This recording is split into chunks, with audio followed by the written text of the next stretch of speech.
지금 보이는 제품들은 23년 출시된 스피드 챔피언 제품들입니다. 올해에는 총 5개의 제품들이 추가됐으며 각각 어떤 느낌의 제품인지 살펴보려고 합니다. 먼저 살펴볼 제품은 분노의 질주에 나왔던 닛산 스카이라인 GT-R입니다. 레고에서는 에스턴 마틴의 007 본드카와 분노의 질주 다치 차저 같은 영화에서 출연한 차량을 제작하기 시작했고, 영화 속 자동차의 세 번째 모델은 닛산 스카이라인입니다. 실제 모델의 날렵함은 표현하지 못했지만 충분히 멋지게 디자인된 건 맞습니다. 스피드 챔피언이 점점 조리법이 발전해 만드는 것도 재미있어지고 완성품 또한 훌륭합니다. 하지만 스티커 지옥에선 자유롭지 못한 모델입니다. 총 21개의 스티커로 이루어져 있으며 꺾인 블럭의 스티커는 붙이기 싫었습니다. 그래도 휀다 부분과 의자는 프린팅으로 되어 있고, 제일 중요한 포인트 그릴의 GT-R도 프린팅이라 좋았습니다. 자동차가 주종이신 분들은 보자마자 불편한 걸 느끼셨을 거예요. 단종된 F40 제품에서도 느낀 부분이지만 왜 타일 블럭으로 마감을 짓지 않고 홈이 튀어나온 상태로 마감이 됐는지 의문입니다. 충분히 더 좋게 디자인될 수 있었을 텐데 말이에요. 그래도 메탈릭 휠은 정말 멋진 것 같습니다. 이제는 분리되는 타이어가 아닌 일체형 타이어를 쓰려고 하는 것 같아 매우 좋았습니다. 티가 안 나지만 옆에서 볼 때 뒤쪽이 조금 더 높고, 차량의 밑쪽에는 영화를 보신 분들은 다 알고 계시겠지만 차의 하단에서 파란빛이 나오는 걸 표현한 디테일이 있습니다. 다소 붙이기 어려운 곳에 스티커를 넣어야 하지만 그로 인해 전면부가 멋있어짐은 부정할 수 없습니다. 자동차 내부는 전면 유리만 들어올리면 쉽게 볼 수 있습니다. 먼저 3개의 NOS 가스통이 있고, 가스량을 알려주는 3개의 게이지와 다양한 계기판들이 있는 걸 볼 수 있습니다. 가스통 때문에 운전자만 탑승이 가능하고 뒤쪽에 공간을 만들어줬지만 딱히 필요는 없는 공간입니다. 후미 쪽도 이쁘게 잘 나왔습니다. 서로 다른 크기의 후미등을 표현하기 위해 넥 브라켓 파츠를 이용한 건 좋았습니다. 이처럼 점점 다양한 방식을 이용하여 설계하는 것은 조립하는 즐거움을 올려주는 매우 긍정적인 방향인 것 같습니다. 두 번째로 살펴볼 제품은 파가니 유토피아입니다. 실제 모습을 투영하기 위해 레고가 엄청 다양한 파츠를 사용했습니다. 클립 부품을 겹쳐서 범퍼에 포인트를 주었고, 스케이트 날을 이용해 마무리를 해주었습니다. 파가니의 시그니처로 할 수 있는 머플러는 도어 파츠와 프린팅 브릭으로 표현을 했습니다. 스티커는 총 8개로 매우 적은 편입니다. 본넷의 후드용 캡과 튀어나온 포인트가 스티커고, 옆쪽으로 공기 흡입구 부분과 주유구가 스티커로 이루어져 있습니다. 범퍼의 얇은 7×6 브릭의 표현이 프린트고, 뒷부분도 후면 안개등인 듯한 부분이 프린트입니다.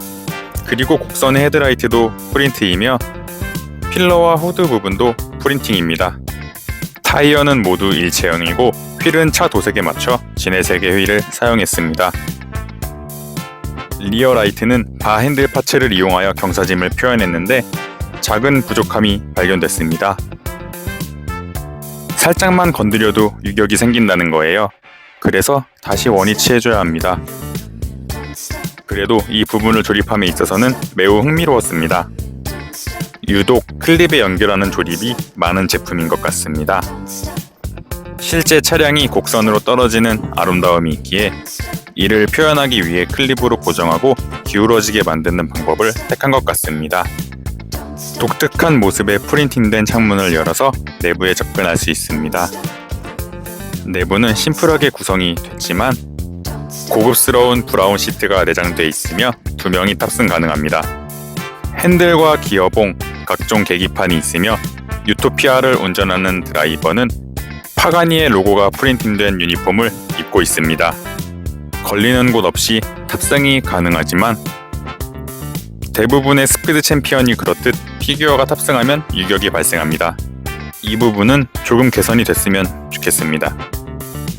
파가니 유토피아를 조립하시다 보면 다양한 브릭들로 기존 스피드 챔피언에서 느껴보지 못했던 즐거움이 있을 거예요. 이쁜 건 덤이고요. 포르쉐 963 제품을 보겠습니다. 포르쉐 963 모델은 르망 24에 출전하는 경주용 하이퍼카이며 카 레이싱에 별로 관심이 없으신 분들에겐 크게 다가오지 않을 제품이에요. 실제 모델은 둥글둥글한 모습인데 시스템 브릭으로 이를 표현하기엔 한계가 있었던 것 같네요. 파가니에 비해 특별한 조립범이 들어가진 않습니다. 그렇기 때문에 그런지 몰라도 재미있다, 멋있다는 느낌은 덜했습니다. 뒷부분을 실제 차량과 비교했을 때 이렇게 날렵한 부분을 표현함에 있어 파가니처럼 얇은 브릭에 프린팅을 넣었으면 어땠을까 하는 아쉬움이 있습니다. 그래도 처음 보는 앞유리 브릭과 후면의 웨지 슬로프 사이로 떨어지는 느낌은 좋았습니다. 유리를 열면 실내로 진입할 수 있고 레이싱카다운 핸들밖에 없는 실내가 나옵니다. 스피드 챔피언 최초로 문이 열리긴 해요. 물론 레이싱카가 문을 열고 탑승하는 건 아니긴 하지만요. 그리고 유리를 고정하는 브릭이 하나라 그런지 피규어가 없어도 약간의 유격이 있습니다. 피규어는 검은 헬멧에 포르쉐가 써있는 유니폼을 입고 있어요. 앞부분에는 빈 공간이 있는 걸 확인할 수 있는데 확실히 브릭으로는 둥그런 표현을 하기엔 무리가 좀 있는 것 같습니다. 스피드 챔피언의 가성비를 생각하면 스티커는 피할 수 없긴 합니다. 그래도 스티커가 34개나 된다는 건 좀 과한 것 같아요. 차의 뒷부분에 거의 모든 브릭에 스티커를 붙이고 나서 한숨 돌리고 나면 다시 앞쪽에 많이 붙여야 합니다. 나름 이쁘긴 하지만 다른 제품의 F1 카를 조립해 보셨다면 재미가 조금 떨어지는 걸 느끼실 거예요. 댓글은 저에게 큰 힘이 됩니다. 그 다음 살펴볼 제품은 페라리 812 제품입니다. 개인적으로 레고에서 페라리 제품을 참 이쁘게 만드는 것 같습니다. 이번 페라리 812 제품도 그렇고요. 다양한 부품을 활용한 신기한 조립법은 물론이고 전반적으로 멋진 디자인과 페라리의 상징인 빨간색의 조합은 매우 좋았습니다. 부분 들어간 검은색의 포인트도 잘 표현했고요. 중요 포인트라고 할 수 있는 페라리의 마크와 함께 차를 가로지르는 노란 선은 유리 부분을 제외하고는 전부 스티커입니다. 헤드라이트는 프린팅 브릭으로 고급스럽게 떨어지고 리어 라이트도 동일하게 프린팅으로 자연스럽게 연출됐습니다. 뚜껑을 열고 실내로 진입하면 각종 스위치가 있는 콘솔 박스가 있고 헤드레스트는 페라리의 로고가 프린팅으로 있습니다. 운전석 포함 총 2개의 좌석이 있고 피규어가 자연스럽게 탑승이 가능합니다. 피규어는 헬멧과 페라리 로고가 있는 가죽 자켓을 입고 있습니다. 본넷에는 힌지 브릭이 하나 들어가 있습니다. 이는 힌지 브릭을 이용해 본넷에 뚝 떨어지는 느낌을 표현하기 위함입니다. 옆쪽에서 볼 때 로고 부분과 배기구 부분이 멋졌습니다. 타이어는 역시 일체형이며 문틈에는 뚫린 공간이 좀 불편하게 했습니다. 스티커는 총 22개로 이루어져 있으며 레고가 환경을 위해 봉투를 종이로 변경하기 시작했습니다. 뒷부분은 정말 멋있게 설계가 되었으며 그저 스티커만 붙인 단순한 브릭을 힌지를 이용해 90도의 브릭을 대각으로 두었고 그로 인해 조금 더 자연스러운 모습으로 조립이 됩니다. 제가 놀라웠던 부분이 하나 있습니다. 바로 바주카 부품을 이용하여 설계한 것인데 차의 머플러 부분을 멋들어지게 표현했습니다. 레고의 부품은 어디까지 활용이 가능한지 예상할 수가 없네요. 마지막으로 맥라렌 솔루스 GT와 F1 LM입니다. 솔루스 GT는 게임 속의 컨셉카이고 F1 LM은 맥라렌이 처음 자체적으로 생산한 차예요. 먼저 솔루스 GT도 굴곡진 부분이 많아서 포르쉐 제품과 마찬가지로 아쉬움이 있을 수밖에 없습니다. 하지만 스피드 챔피언에서 자주 사용되는 밑판이 없어 새로운 방식으로 서로 연결해 밑판을 완성하는 게 재밌었습니다. 전면부에 얄쌍한 헤드라이트는 프린팅으로 되어 있고 로고는 스티커입니다. 바로 뒤에 공간에 스티커로 표현된 것이 개폐장치 같은데 문은 그냥 다른 차와 별다를 것 없이 열립니다. 안에는 별다를 것 없이 핸들만 하나만 있는데 게임 속 자동차라 그런지 핸들이 조이스틱 모양입니다. 후면 슬러브 부분은 테크닉 브릭과 로터 블레이드 파츠로 만들어져 윙 부분까지 자연스럽게 연결이 됐습니다. 리어 라이트는 스피어 파츠로 표현해 주었으며 머플러 부분은 스티커로 표현이 됐고 스티커는 8개로 많은 장식이 있지는 않습니다. 타이어는 모두 일체형으로 되어 있고 디자인 자체가 나쁘지는 않지만 우리는 챔피언이 계속 생각나는 건 기분 탓이겠죠? 이제 F1 LM을 살펴보겠습니다. 이 세트에서 모든 에너지를 쏟아부은 디자인입니다.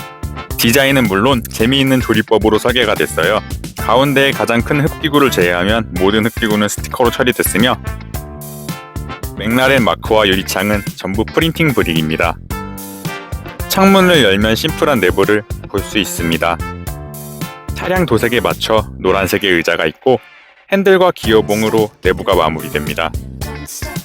뒤쪽으로 내려오는 부분은 볼 커넥터 파츠를 이용하여 부드럽게 떨어지도록 설계됐고 측면에서 떨어지는 경사로는 테크닉 브릭을 이용하여 자연스럽게 이어지도록 만들었습니다. 뒷부분의 디자인과 조립법은 정말 좋았습니다. 리어 라이트가 들어가는 공간을 기존 방법과 색다르게 설계했으며 브릭을 쌓는 게 아닌 라운드 파츠 구멍에 스틱을 꼽아 고정하는 방식입니다. 그래서 밑으로 홈이 튀어나와 불편하지만 신선한 조립이었습니다. 하지만 바퀴는 일체형이 아닙니다. 올해 나온 모델 중에 혼자만 일체형이 아닙니다. 피규어는 각각 다른 스타일의 옷을 입고 있고 맥라렌 로고가 박혀있는 레이싱 복장과 맥라렌이 써져있는 후드티를 입고 있습니다. 올드카와 게임 속 자동차의 구성이 신박하긴 하지만 솔로스 GT와의 구성은 굳이 필요했나 싶긴 합니다. 저는 매년 어떤 차가 스피드 챔피언 세트로 나올까 기대를 합니다. 올해 모델들은 신기한 조립법이 많아 재미있었지만 만족스럽지 못한 제품은 분명히 있었습니다. 이렇게 작은 모양의 단일 세트는 레고에 아직 없기 때문에 처음 레고를 접하신다면 스피드 챔피언 추천하는 바입니다. 이 중 가장 마음에 드는 걸 고르라면 저는 페라리 812 차량입니다. 다른 차량에 비해 조금 더 큰 느낌이 있고 차도 튼튼하게 잘 설계됐고요. 새로운 조립법을 계속 접하다 보니 내년에 나올 스피드 챔피언이 기대가 될 수밖에 없습니다. 오늘 영상은 여기까지입니다. 시청해주셔서 감사합니다.